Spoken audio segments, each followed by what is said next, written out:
Good morning students. Today I am going to start a new topic of grammar, that is tense. Today we will talk about only present tense. Dear students, you all know that tenses are of three types. These are present tense, past tense and future tense. We will talk about only present tense. Students, there are four parts of present tense. These are simple present tense, present continuous tense, present perfect tense and present perfect continuous tense. बच्चों, सबसे पहले बात करते हैं हम present indefinite tense की। इसमें हम वर्ब की फर्स्ट फॉर्म के साथ एस को यूज़ करते हैं।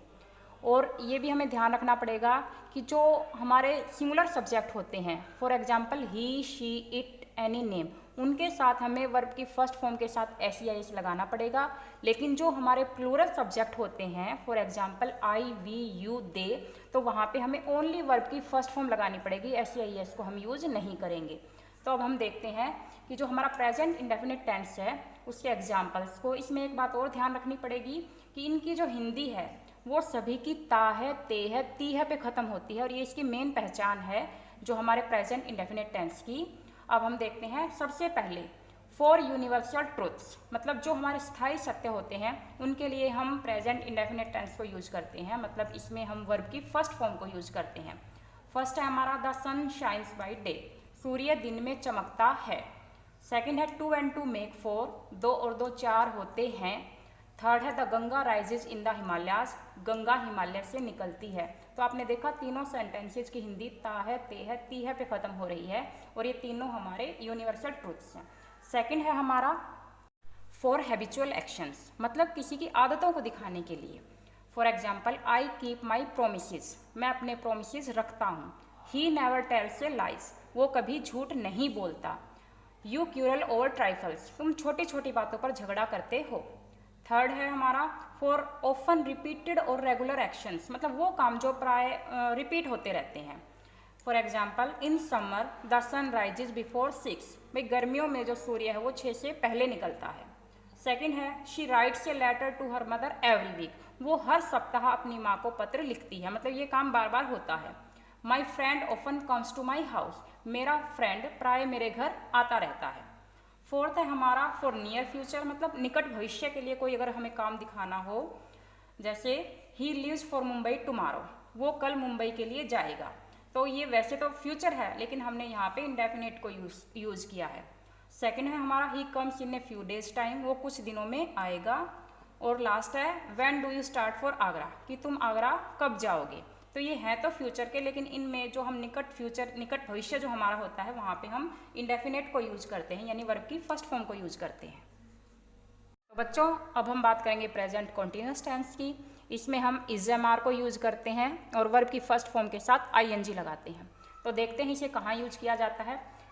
पहला पॉइंट है बोलने के समय चल रही क्रिया के लिए, मतलब जब हम बात कर रहे हैं उसी टाइम पे अगर कोई काम हो रहा है तो हम वहाँ पे प्रेजेंट कॉन्टिन्यूस टेंस को यूज करते हैं और उसमें हम इज़ के साथ वर्ब की फर्स्ट फॉर्म के साथ ING लगाते हैं। और इन सभी सेंटेंसेस की जो हिंदी है, वाक्य की जो हिंदी है वो रहा है, रहे है, रही है पे ख़त्म होगी।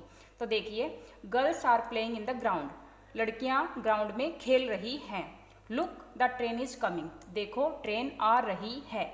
You are not listening to me, तुम मुझे नहीं सुन रहे हो। I can't follow you, you are speaking very fast, मैं आपको फॉलो नहीं कर सकता क्योंकि आप बहुत तेज बोल रहे हैं। तो सभी सेंटेंसेज की हिंदी हमारी रहा है, रहे है, रही है पे ख़त्म हो रही है। सेकंड, अगर हम किसी की आदत या व्यवहार का वर्णन करते हैं तो भी प्रेजेंट कॉन्टिन्यूस को यूज करते हैं। She is working regularly these days, भाई आजकल वो रेगुलरली काम कर रही है। You are always telling lies, तुम हमेशा झूठ बोलते हो, ये हम उसकी आदत को दिखा रहे हैं। He is coming to me regularly for help and guidance, भाई वो मेरी हेल्प और गाइडेंस के लिए मेरे पास आता रहता है। He is working hard on English grammar, वो इंग्लिश ग्रामर पे कठिन मेहनत कर रहा है। नेक्स्ट है निकट भविष्य संबंधी किसी योजना के लिए। तो भविष्य संबंधी योजना के लिए भी हम प्रेजेंट कंटिन्यूस को कई बार यूज करते हैं। For example we are doing these exercises this evening, मतलब आज शाम को हम ये एक्सरसाइज कर रहे हैं। तो एक तरह से ये फ्यूचर है और इसमें हमने प्रेजेंट कॉन्टिन्यूस को यूज किया है। I am taking the children to the zoo on Sunday, मैं संडे को बच्चों को जू लेके जा रहा हूँ। फ्यूचर है लेकिन कंटिन्यूस यूज किया है। What are you doing tomorrow, तुम कल क्या कर रहे हो। और लास्ट है where are you spending your next summer vacation, कि आप अपनी नेक्स्ट जो समर वैकेशंस हैं वो कहाँ पे स्पेंड कर रहे हो। तो बच्चों अब हम बात करते हैं प्रेजेंट परफेक्ट टेंस की। इसका मतलब है हमारा काम पूरा हो चुका है, और इसमें हम हैज हैव के साथ वर्ब की थर्ड फॉर्म को यूज करते हैं। और इन सेंटेंसेज की जो हिंदी है वो चुका है, चुके है, चुकी है पे ख़त्म होती है। तो देखते हैं। फर्स्ट है हमारा to express an action that has recently been completed, मतलब वो काम जो अभी अभी पूरा हुआ है। फर्स्ट है I have completed my work, मैं मेरा काम पूरा कर चुका हूँ। I have just received A fax message, मैंने अभी अभी एक फैक्स मैसेज रिसीव किया है। सेकंड है हमारा उस काम को दिखाने के लिए जिसका समय नहीं दिया गया है, मतलब वो काम जो जिसका टाइम हमें नहीं पता कि वो कब हुआ है। फर्स्ट है they have left for Nagaland, कि वो नागालैंड के लिए निकल चुके हैं, हमें नहीं पता वो कितनी देर पहले निकले हैं। नेक्स्ट है I have seen a snake in the garden, कि मैंने गार्डन में एक सांप देखा, मतलब ये दोनों काम पहले हो चुके हैं।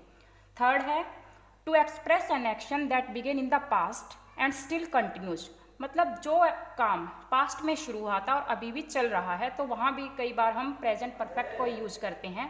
फर्स्ट है हमारा I have known her for 7 years, मतलब मैं उसे पिछले 7 सालों से जानता हूँ। सेकंड है I have not seen him since Monday last, मैंने पिछले मंडे से उसको नहीं देखा है। फोर्थ है हमारा to describe a past experience, कोई भी जो हमारा भूतकाल का अनुभव है उसको बताने के लिए भी हम इसको यूज करते हैं। फर्स्ट है he has seen the Taj at Agra twice, कि आगरा में जो ताज है वो उसको 2 बार देख चुका है। और लास्ट है he has failed in the secondary school examination twice, कि वो अपने सेकेंडरी स्कूल एग्जामिनेशन में 2 बार फेल हो चुका है। तो प्रेजेंट परफेक्ट टेंस में जो काम है हमारा वो पूरा हो चुका है, लेकिन अभी भी उसका कुछ प्रभाव विद्यमान है, तो इसलिए इसको हम प्रेजेंट में यूज करते हैं। तो बच्चों लास्ट है हमारा प्रेजेंट परफेक्ट कॉन्टिन्यूअस टेंस, और इस टेंस का प्रयोग तब किया जाता है जब कोई काम भूतकाल में शुरू हुआ और अब भी चल रहा हो, मतलब पास्ट में कोई काम हमारा शुरू हुआ है और अभी भी वो ख़त्म नहीं हुआ है, अभी भी एज इट इज़ चल रहा है। इसमें पहली बात हमें हैज़ हैव के साथ बीन वर्ब को यूज करना पड़ता है, उसके बाद वर्ब की फर्स्ट फॉर्म के साथ आईएनजी को हम लगाते हैं, और इसमें सिंस या फॉर को भी यूज किया जाता है। तो पूरी फॉर्मेशन आपको याद रखनी पड़ेगी। जो प्रेजेंट परफेक्ट कॉन्टिन्यूअस टेंस होता है उसमें पहले हैज़ हैव, फिर बीन, फिर वर्ब की फर्स्ट फॉर्म के साथ आईएनजी, और बाद में सिंस या फॉर को भी यूज किया जाता है। एग्जाम्पल देखिए, he has been reading English for 2 years, इसका मतलब है वह 2 सालों से इंग्लिश पढ़ रहा है, मतलब उसने 2 साल पहले पढ़ना शुरू किया था और अभी भी वो पढ़ रहा है। He has been reading English for 2 years।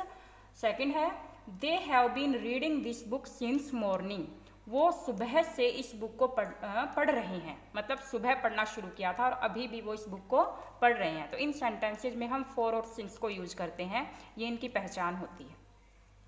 तो बच्चों आज हमने प्रेजेंट टेंस के बारे में पढ़ा है।